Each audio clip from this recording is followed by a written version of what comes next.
একটু তাড়াতাড়ি সফলতার রাস্তা দেখায় দাও মালিক। তোমার দোয়া কবুল হয়েছে, এর জন্য তোমার বিয়ে হয়েছে। এটাই তো হলো সফলতার বড় রাস্তা, কারণ বউ তো ব্যবসার পুঁজি। তাহলে আর দেরি কিসের, ব্যবসা শুরু করে দাও আজই। আমরা দেখবো আর মজা নিব, শুধু টাকা ইনকাম করবে তুমি।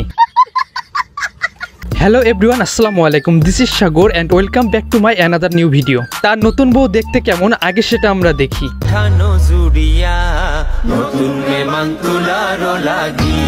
বর্তমানে টাকা ইনকামের সবচেয়ে বড় রাস্তা সেটা হলো কাপল ব্লগ নামের নতুন বউ ব্যবসা।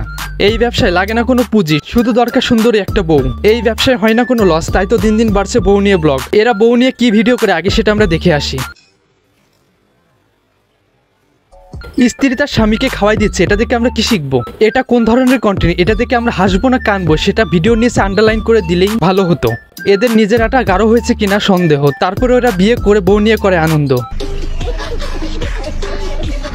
বউ নিয়ে যে টাকা ইনকাম করা যায় সেটা দেখাইলো এই কাপল ব্লগাররা। যে ছেলে বউ দিয়ে ব্যবসা করে ইনকাম করে টাকা, কে তার ছেলে বলে সে তো আস্ত একটা হিজড়া।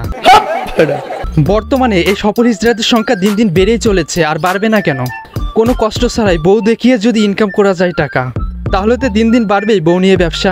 সঠিক বলেছেন, আপনার বুদ্ধি ভালো। কি ভাইয়া, ফেসটা চিনা চিনা লাগে। ভাই তোদের চিনবো না কেন? তোরা হলো বাংলাদেশের পর্নস্টার। তোদের বুড়া থেকে খুড়া, বাচ্চা থেকে পুলা সবাই চিনে। তোদের ঐতিহাসিক 3 মিনিট 21 সেকেন্ডের ভিডিও দেখার পর তোদের কে না চিনে থাকতে পারে। চলুন দেখে আসি ওমর ভাই কাপড় ব্লগারদের সম্পর্কে কি বলেছে। এই কথাটা সকল কাপড় ব্লগারদেরই মনে রাখা দরকার। ইসলাম কিন্তু ব্যবসাকে হালাল করছে, বউ ব্যবসাকে না। ওমর ভাই আপনি ঠিক বলেছেন, ওরা হয়তো বউ ব্যবসাকে হালাল মনে করেছে, এজন্যই হয়তো মানুষ বিয়ে করে কাপড় ব্লগ করছে। সো বন্ধুরা, আজকের ভিডিওটি এই পর্যন্তই। ভিডিওটি যদি ভালো লাগে অবশ্যই লাইক, কমেন্ট ও শেয়ার করবেন। ধন্যবাদ সবাইকে।